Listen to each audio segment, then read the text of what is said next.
Welcome back to another episode on the podcast.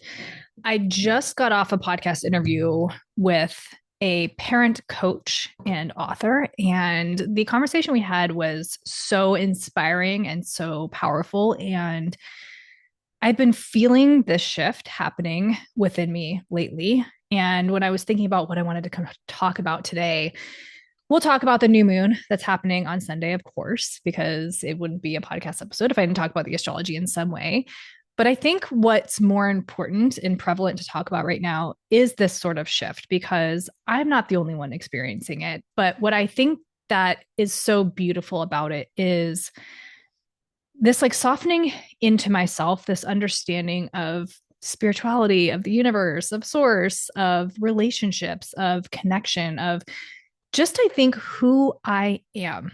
And this is a conversation that, in this conversation, I'm not going to share all of it because it'll be on the podcast, but something that I think is really important and something that so many of us experience, right, is in childhood. I think as children, we are constantly seeking approval, seeking love. Like, this is one of our core needs as a child, is to seek love.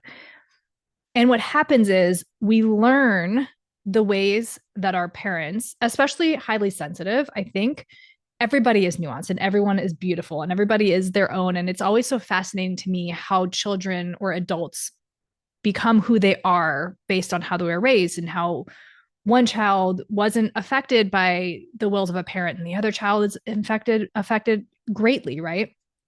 But ultimately, we learned how we needed to show up in order to receive love.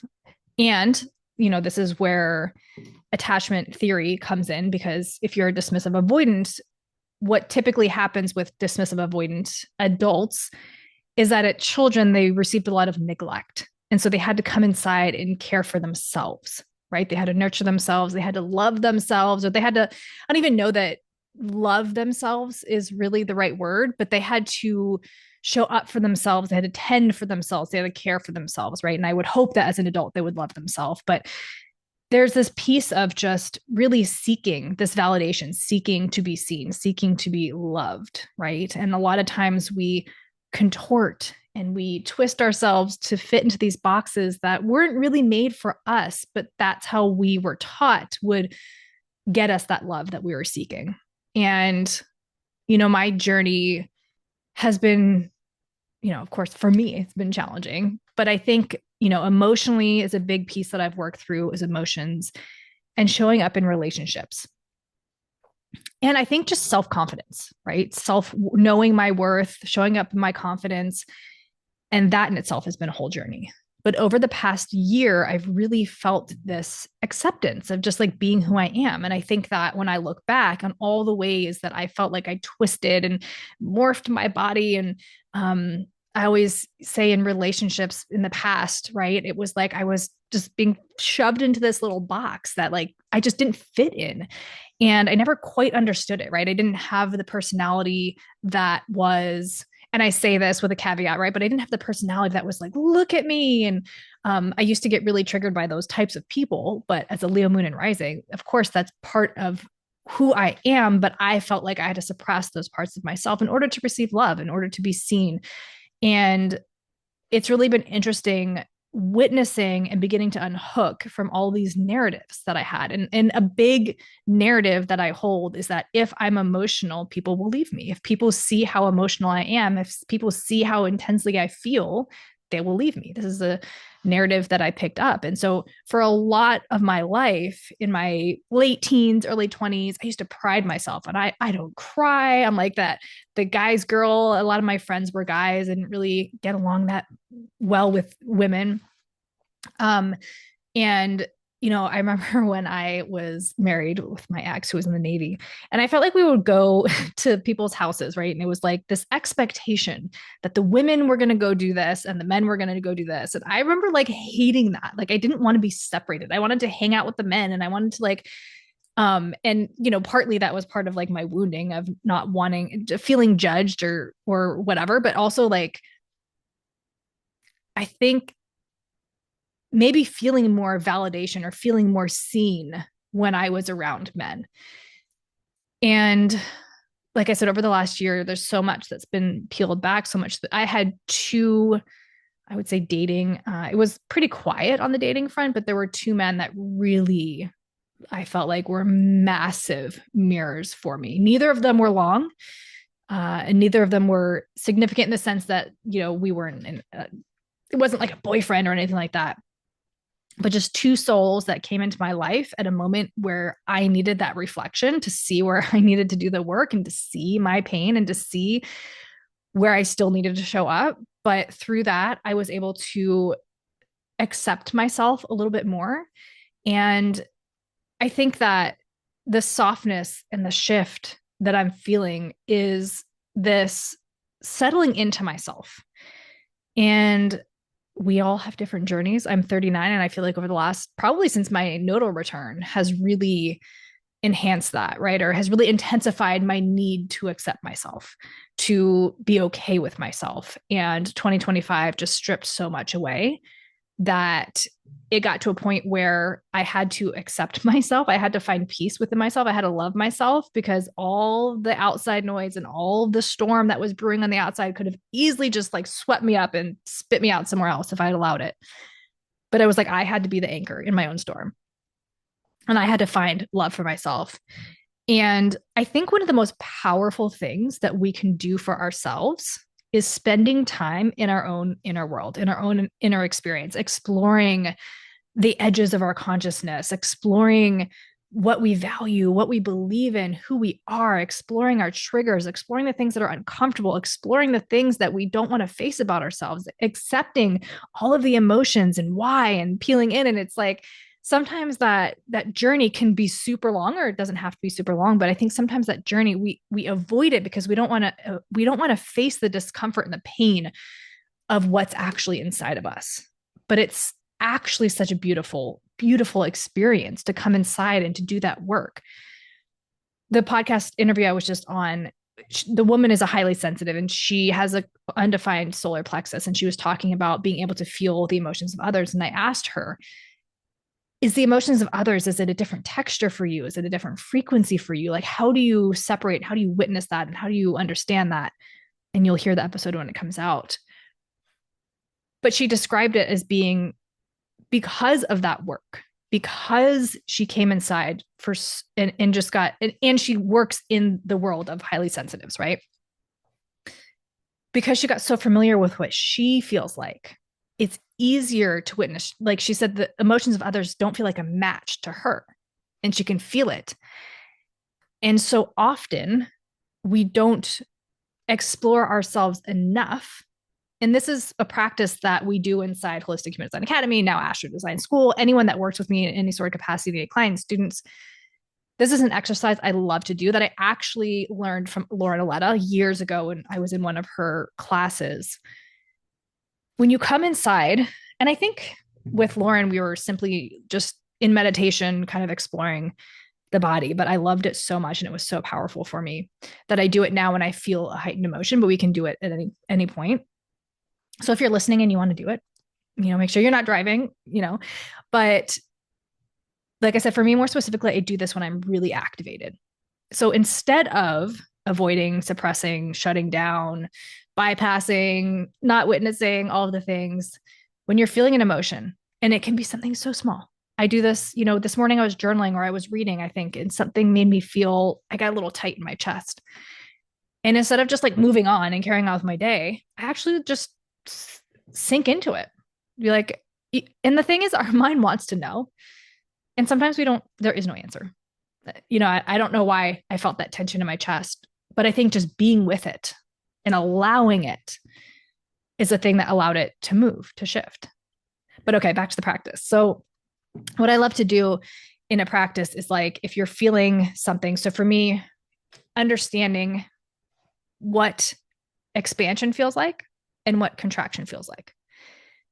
What makes you feel expanded? What do you need in your day to feel lit up, to feel excited, to feel expansive? And what during your day makes you feel contracted and restricted and like, right? Like what gives you that like stuck feeling? And when you feel either of these experiences, but I think so often it's a lot easier to dive into the negative, I guess, perceived experience, emotion. But when you're feeling that feeling, can you come inside? So if you close your eyes and you come inside, and let's just say you feel it right here in your chest, literally describing it. What does it look like? What shape is it? What color is it? What texture is it? Once you give it its own, the word personality is coming to me, and that's not quite the right word, but once you give it its own something, right? The ego can maybe, you're giving it its own, there's a word I'm looking for and it's completely escaped me, but texture. Well, one of those words, right? Once you give it its own thing, its own space, its own like 3D-ness, it lessens a little bit, right? It's like when my son was younger, I heard somebody describe, I think it was like a psychologist, if you name the part, it lessens its hold on you. So my son can be real quick to anger. He's a Scorpio rising, Mars is on his ascendant, and he's real quick to anger. So we started naming the anger. He's called him the Hulk. I'd be like, oh, is the Hulk coming out to talk to me, or am I talking to Christian? And he'd kind of giggle, and then we'd be able to talk about it. It lessened the weight of the thing, right? It lessened, without avoiding, hopefully, it lessened the emotional intensity or like the stigma attached to it, right? And I think a lot of emotions, as we've grown up, I think especially as women, being angry is one of those things, one of those emotions that we're told, like, girls don't do that. Why would you be angry? And so I think for women specifically, anger is one of those things that it's hard to show up in. I think we confuse what anger is. We confuse the purpose of anger. It's really showing us when there's been an injustice or a boundary's been crossed. Sometimes it'll show us that we need to set a boundary. And so, like, being able to be in that. The other day, I had a situation where I got really mad. And my go-to is just to like shut it down. This isn't the place, like stop, like whatever. Or on the flip side, I'm just moody all day. And I didn't want to be in either places. I didn't want to be moody. The person that, made me mad, it wasn't their fault. They were just relaying a message or the situation and whatever. And so I realized that I had two options. Well, I guess three. I could have shoved it down, or I could have been angry about it all day. And the third option is that I could acknowledge that thing that made me angry and choose something different. So in the Kabbalion, which I've been rereading, it talks about mental transmutation. It talks about being able to, the law of polarity. So how two seemingly opposite things are actually just varying degrees on the same pole. So hot and cold, love and hate, hard and soft. Like there's no point where it's like, now it switches, right? They're just different degrees on the same pole. So according to the Kabbalion, according to mental transmutation, if you're feeling and experiencing, let's say, anger, what is the opposite of anger? Joy, right? I would think joy. So witnessing that you're feeling angry, but choosing a different degree of emotion on the same pole, right? So in that moment, I was like, okay, I'm actually really, really pissed off right now. And I see that. I allow that. And I let myself walk around in that anger for a good 5 minutes. I was like, but I knew I didn't want to spend my whole day moody. It was going to impact everybody. I've really learned as an emotional being how much my moods impact others when I don't necessarily realize it sometimes. And so I was like, okay, I don't want to be in that space. And so I just chose to reach for a different emotion. And I was like, I don't have to know how I'm going to get there. I just choose to show up in that frequency versus the frequency I'm currently in. And I couldn't even tell you what the switch was, but I was able to switch it. I was able to change the degree of the emotion that I was in. And I had an amazing day. I was just like super social. I met, like, it was such a good day. But there was a point where it was a choice to either stay in my anger and let my anger define my day, or witness it, acknowledge it, and choose to reach for something different, to reach for a different emotion. And again, it's not bypassing, because I was able to witness and I would let myself sit in that anger for a minute, right? Kind of like let myself think all the things, and I had that space of just like feeling it. But I was like, no, this is not who I want to be right now. This is not how I want to show up. This is not how I want people to experience me. And it's like there's always a choice. We don't always want to admit that there's a choice, because sometimes it's easier to be the victim, right? Of just like, I'm so mad and you did this to me. And I, that's life. I think that's human nature, right? Like there's that saying where it's like the only way out is through. And on my roller coaster journey of emotions, of regulating, of coming into right relationship. Right relationship. Is there a right relationship with our emotions? I think there only is the relationship you're in with your emotions. It has been really challenging. But it's also so true. The only way out is through. We can't bypass it. We can't avoid it. We can't jump over it. Like it's always going to get, it's always going to be there knocking on our door unless we open the door and go through it. And once we've gone through it, then we've passed it, we've gone through. There is in the Kabbalion, they speak of rhythm, the law of rhythm. And all of these laws in the Kabbalion kind of like they all work together, right? There is, let me see if I can remember. I've been trying to memorize them. So there's the law of mental transmutation, the law of polarity, the law of correspondence, the law of cause and effect, the law of rhythm, the law of gender, and oh my gosh, mental transmutation, correspondence, vibration, law of vibration. So they all like work together. But the law of rhythm says where you go, like if you think of like a pendulum, right? The higher up you go, makes sense, the law of rhythm, the higher up you're going to go on the other side, right? But there's this extra little law they have in there called the law of neutralization. And so what this says is, in theory, the higher you go, let's say you go into an emotional state, you're ecstatic, you're so excited. The law of rhythm says that as excited as you are, you're going to dip back and you're going to swing into disappointment, or whatever the opposite of excited is, fear, let's say.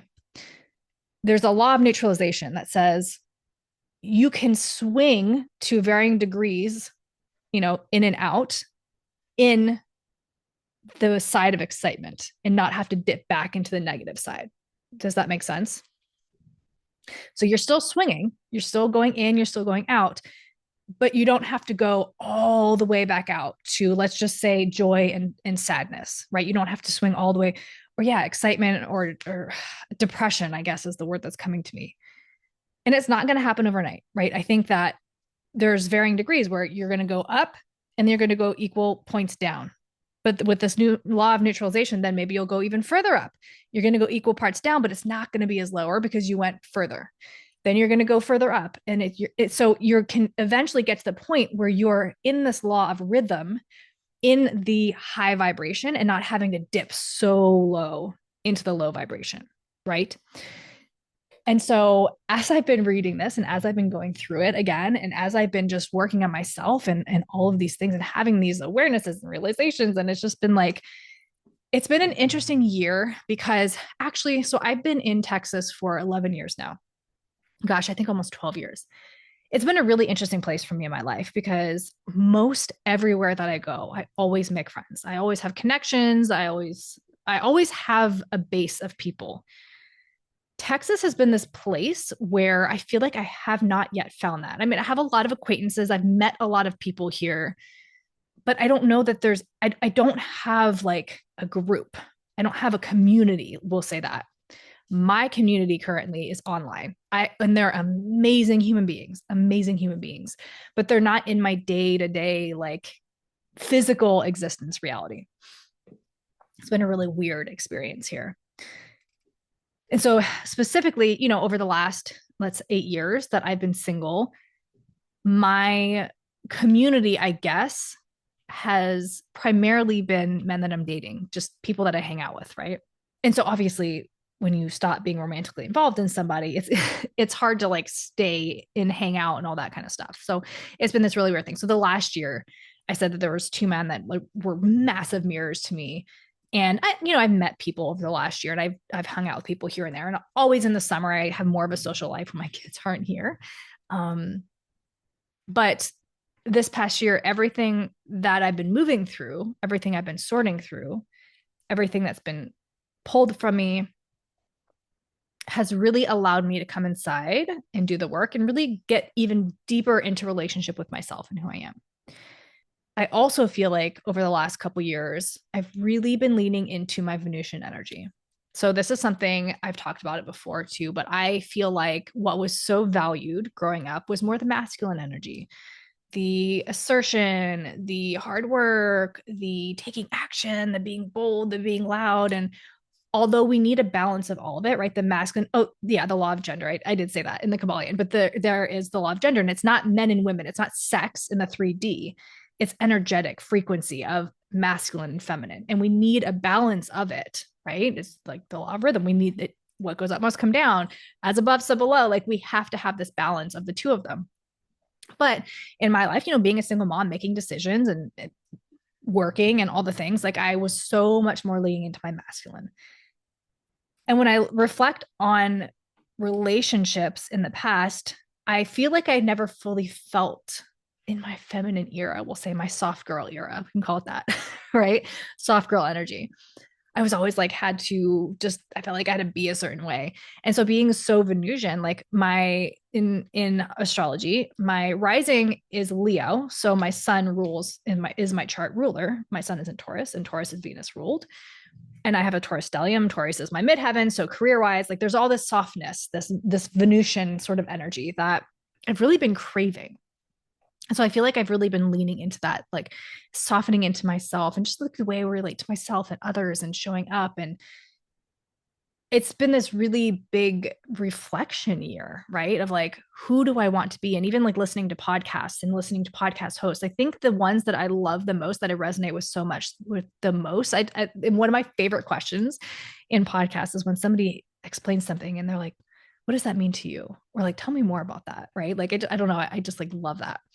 And so, and like the pauses and the like, when you're really listening to somebody, and that's something I always try and do on the podcast is I really, and sometimes it throws me because it's like I'm listening so intently that like actually my questions have gone. Like I don't have any questions because I'm like, tell me more. Like I just want to like hear what you're saying. And so, but actually this year has been really quiet on podcast interviews for most of the year until I think around the fall. Then I picked them up again because that is like one place that really, I love being a podcaster. I love interviewing. I love connecting. I love asking questions. I just love all of that comes with it. And so I feel like, yeah, really softening into that. And I think one of the biggest lessons, journeys that I've been on is this like, I don't have to be anybody but me. Yes, I'm imperfect. We all are. Nobody's perfect. And like being okay with that, right? Like I can see somebody online doing something, be like, wow, cool, that works for them. And not feeling like the need to like show up and scramble to try and do what they're doing because it works for them. Like we're all so different, right? We're all so different. So it just like released this pressure of like feeling like I have to perform or I have to like be anything, because that was causing so much resistance in myself of just like, oh, I have to show up this way. And I can feel it and coming into myself and like really discerning my feelings and what's expansive and what's not and what makes me feel stuck, right? And like really like exploring what that feels like has really helped me too, of like, ooh, that actually doesn't feel good. Like I don't want to be, and like knowing the difference between like I don't want to be in that room versus that room makes me uncomfortable because that's the place I need to be in. That's a huge one, right? It's like that fear and like fear and excitement, right? Like what's a no and what's an actual like it's actually yes, but I'm terrified. That's been a huge challenge because of course, if we want to do something and it's scary, like we want to be kept safe, right? But like understanding the nuances and the texture of like what that actually feels like in your body, right? Like knowing like, oh, that's actually a hell no. I'm not even going to entertain that versus, oh, I really want that, but I am terrified of what that means that I have to do. That's a huge one. And that's something I've been facing a lot of like, yeah, what I really want to do, but it's scary and I'm sabotaging because it feels uncomfortable. And my ego wants to believe that that means I don't want to do it, but really I'm just scared, right? And being able to be in that space. It's really just coming inside and getting to know yourself. And, Astro Design School starts January 21st, which is next week.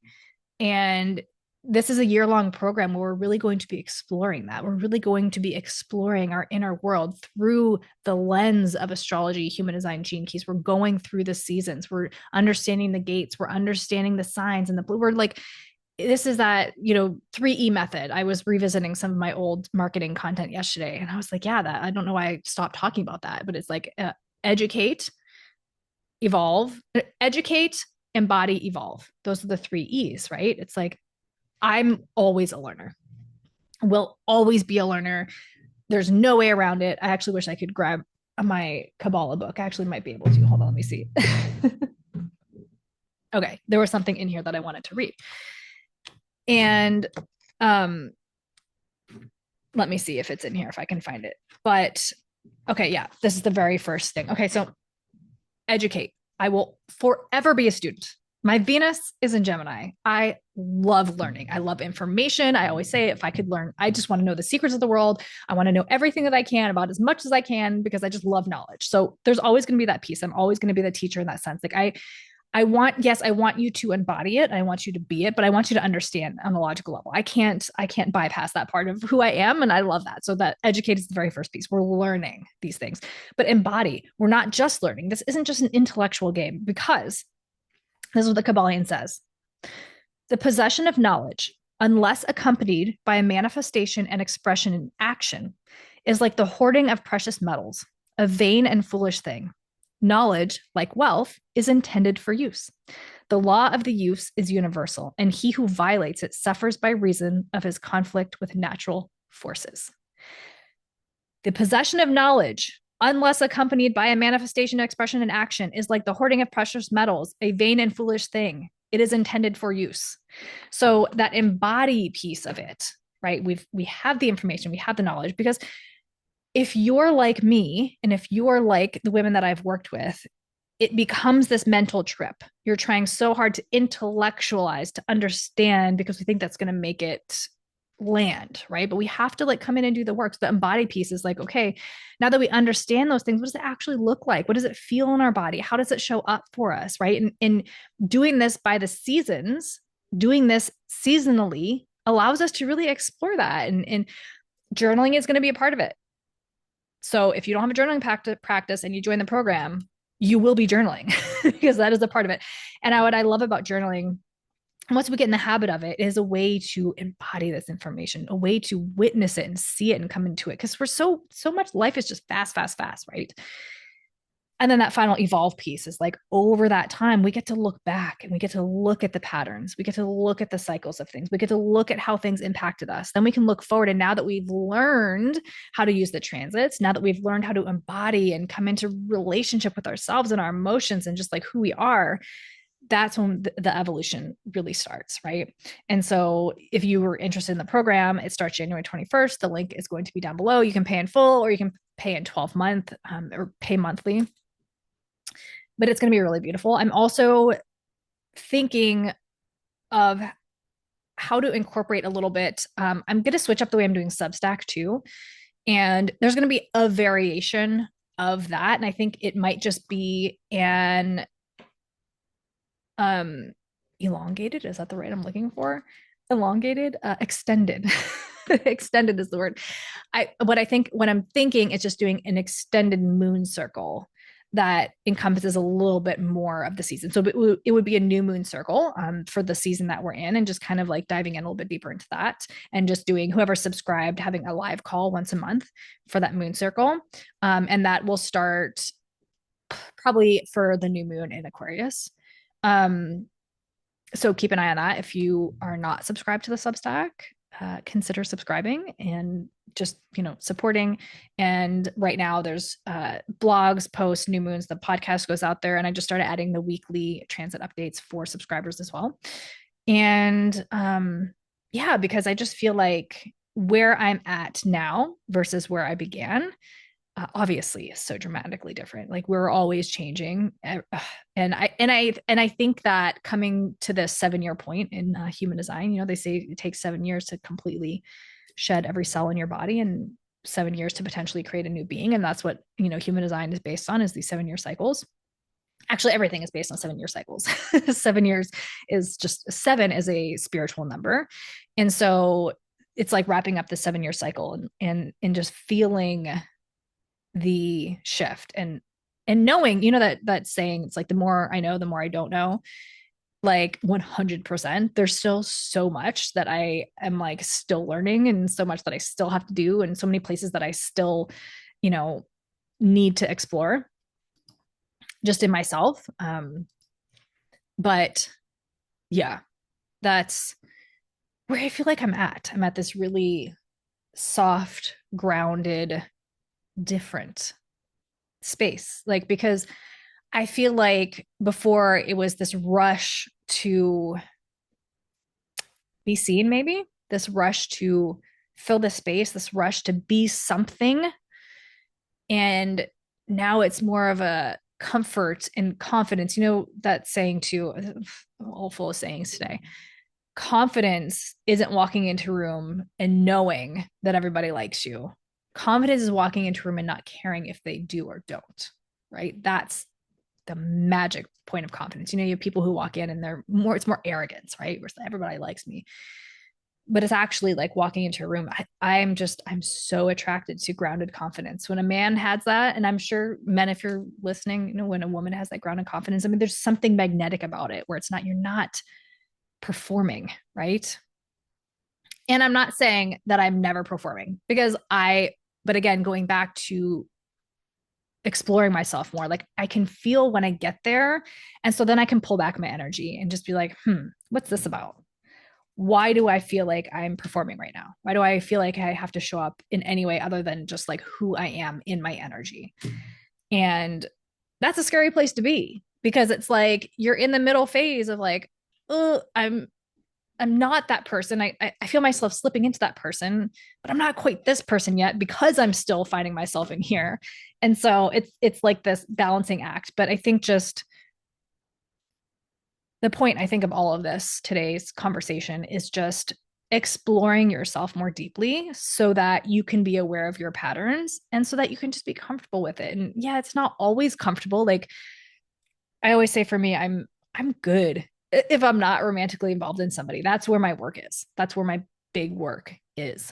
And that's when my patterns and my trauma really come up strongly. So I know that that is where the work is. And that's where I've learned so much about myself, so much about my patterns, and so much about my emotions and how to relate to them and how to show up for them. Like when I get in like a really intense emotional space, like my trauma is like, just blurt it out or tell them or make them see how upset you are right now, because then they'll understand. But it just never works out that way, right? It's like, can we actually like move through it on our own? And then when we're in a more neutral space, show up from there. Because when you're in that like pushing and pulling and resistance place, whatever you say or express likely isn't going to land in that space. And so it's like, how can you actually cycle through that to be able to come to a place of like effective communication and actually listening? I'm reading the book, The Queen's Code, which is so powerful, but it's just like, what I'm gaining from it a lot is like how we communicate, how we ask for our needs to be met, how we ask and express, right? Like there's ways to do it, and effective ways to do it. So yeah, that's kind of, again, that's what's coming up for me this week, when I'm really, really leaning into. And now I'm going to take myself on a little coffee date and go do some writing and reading and all the things. But thank you so much for listening. Again, if you're interested in Astro Design School, the link is down below. You can find me on Instagram and TikTok at Rochelle.Christiane. That's ROCHELLE.CHRISTIANE. Stan Store is my website. So there's a link for the Stan Store down below. I think it's stanstore.com/Rochelle.Christian. And so you can find every way to work with me in there, Substack, and obviously the podcast. You're here if you want to watch the episodes. I am really working to get every single one on YouTube. So you can find me over there, and yeah, share with a friend if you find this helpful. Rate, review, subscribe. Spotify, it's just clicking those 5 stars. It's super easy. 5 stars or whatever you feel like it deserves and you want to give. But I appreciate you so much. I thank you for being here, and I will talk to you next week.